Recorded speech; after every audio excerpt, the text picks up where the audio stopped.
What up? What up? This is Coach Liebs, and welcome to episode 24 of Coach Talk, a game day edition. We play tonight at 7 p.m. at home against St. Joe's Regional, another really great team in this conference, as good as any team we've played all year, as well coached as any team we've played all year. We're going to have to play our best football to win, and I expect it to be another close game like it was against Bergen Catholic, it was against St. Peter's, and the big focus going into this game is just executing down the stretch. I think it's not what I told my kids yesterday is it's not good enough to come into this game ready to play. Like, no, you're not just ready to play. You got to be ready to finish. And we got to be thinking about how we're going to finish this game, how we want to finish each play, and let those just build up, until the 48-minute whistle hits. And I think that we need to just be really locked in and understand that it's not good enough to come out hot in the first quarter or to really, I think we're such a young team. There was an acclimation period in the beginning of the year where the kids were like, all right, we're in it. Yeah, we're good enough to be in these games. There's so much uncertainty. You're coming off a 2-8 team, still got, don't have a big senior class, still got, a lot of growing up to do. And I think, some of the in-state games at the beginning of the year, it was a feeling out process for a lot of the young players. Like, okay, we're in the game. We are good enough to play against these guys because they get caught up with all these, big schools that have kids that have multiple D1 offers and all this stuff, and we're not built with those kind of guys this year. We got one guy with a bunch of offers, and then we have a bunch of really good high school football players that will be college football players. We just don't have the 8 or 9 Division I prospects that some of these other teams have. And I think 16, 17-year-old kids that make up our team, they get caught up in that sometimes, and we got to block that out. We've proven that we belong in this league. We've proven that we're good enough, as good as any team in this league. It's just about finishing now. It's about executing down the stretch. And when big plays need to be made with 4 minutes left in the game, we got to go out and make them. And it's just what we haven't been doing. We've been playing well for 3 quarters or for 2.5 quarters or for 3.5 quarters. But now we got to put a full 48 minutes together. And most importantly, the last 8 minutes need to be our best. And we need to come into this game with the mindset that we're coming in to finish this game, not just to get ready to play. We got to go close it out in the fourth quarter because losing by 3 in overtime, losing by 1, that stuff doesn't fly. It's not acceptable just to be okay that we were in the game. This is a big game for our program, and we got to go out and win. It's senior night. We got to do it for the seniors, and it's an important task for us. Cool story on a personal Sideline Hustle note is a year ago today. I was looking at the Time Hop app this morning. A year ago today, we were at Wesleyan last year, and they all got one pair of Nike gloves before the season started. And by the time we reached week 5 in the NESCAC right now, by the time we reached week 5, all my kids had ripped gloves. All their gloves were ripped. And we're out there literally setting records almost every game. We're number 1 in the league in every passing statistic, and all the kids got ripped gloves. And I was like, this is ridiculous. We can't have what's about to be, the best receiving core in school history be walking around here with ripped gloves. So I wrote a letter to a couple of alums, got some people to donate 13 pairs of brand new Cutters gloves. And to me, from what I've known, Cutters has always been the most durable gloves. Maybe not necessarily the flashiest or the best looking, but kind of always one of the higher quality gloves in the market.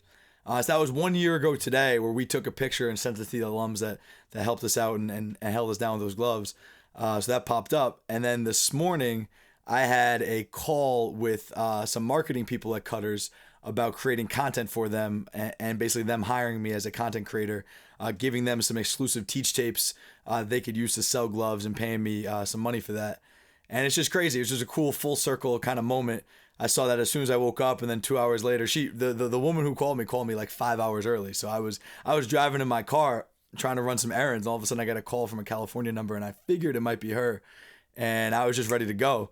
I had what I wanted to say ready in the back of my mind, but I hadn't really been able to sit down and calm down and review anything. I was kind of just winging it. But I think it went great. I think we're going to be in conversation with them to hopefully give them some content and partner with them on a way that can really grow our brand and grow this business. Kind of most importantly, get some revenue into the business that we can give back to it and really start to grow and build some platforms with some things that we're working on that we'll be able to get jump started. So I think Cutters could be a really perfect match and a perfect marriage because I believe in their product. Obviously, we speak very directly to wide receivers. They sell gloves to wide receivers and route runners, running backs, tight ends included. So I think this could be great. Obviously, we've done the Cutters glove giveaway, which has been very, very mutually beneficial. I think it's been really fun to engage with our audience that way and see so many great plays by the people that follow us and coaches sending their kids in as well.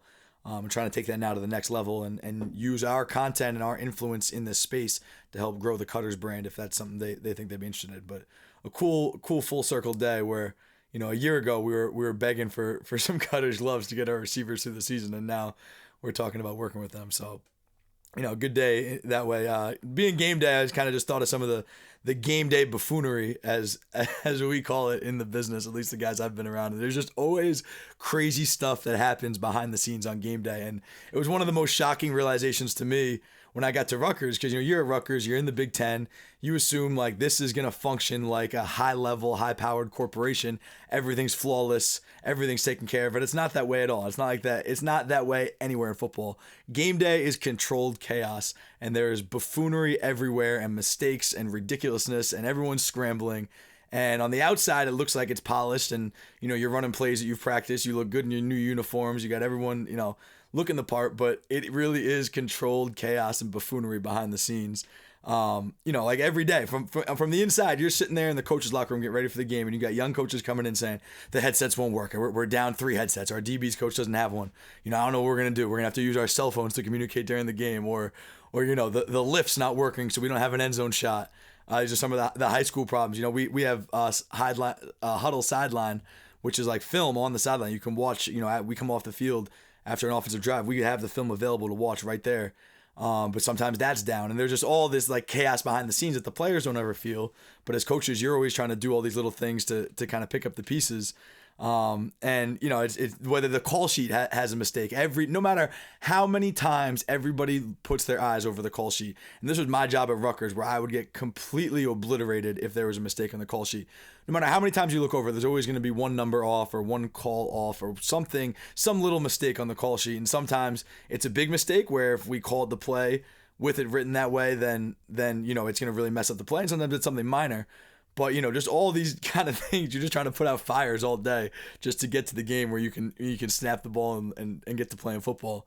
But just a couple like funny stories. One that really sticks out to me is we were at Rutgers, and this was my first Division I Rutgers college football game I ever coached. We're at Washington State in 2014, playing in the Seahawks Stadium, and we had an older coach who during pregame was up in the booth, up in the press box, kind of watching the opponent and scouting what they're doing and what we had to look forward to or any tips they might give us. So we go through warm-ups, all that stuff, go through individual team periods, all this. We get back to the locker room and we call this coach on our cell phone, to get the update. I'm like, hey man, like what's the deal? What'd you see up there in the booth? And he has kind of like a high-pitched, raspy voice. And he starts coming through talking about the coverages. They were, they were all one high base, cover 3, like all this stuff that like is kind of just really general information that we needed to know, but could be assumed. But the one question that we had that we weren't sure of was who their safeties are going to be, because one kid graduated, got drafted in the 2nd round from Washington State. So we're like, hey, who are the safeties? And he goes, both of them. We're like, both of them? What do you mean? One of them graduated, and he gets mad that like we must have asked him a question he didn't know, and he goes, they are who we thought they were, and starts yelling at us in his high-pitched voice. And so we came out there in the game thinking both of them. We line up for the first snap of the game. We score an 80-yard touchdown on the first snap, Nova to Leonte Carew. But the safety that was out there is like this 6'5", 240-pound kid. And we're like, Freddie, who's that? He's like, he wasn't out there during warm-ups. And, just the ridiculousness of game day, even at the Big Ten level, all the way down through high school to college, D3, everywhere I've been, there is game day buffoonery.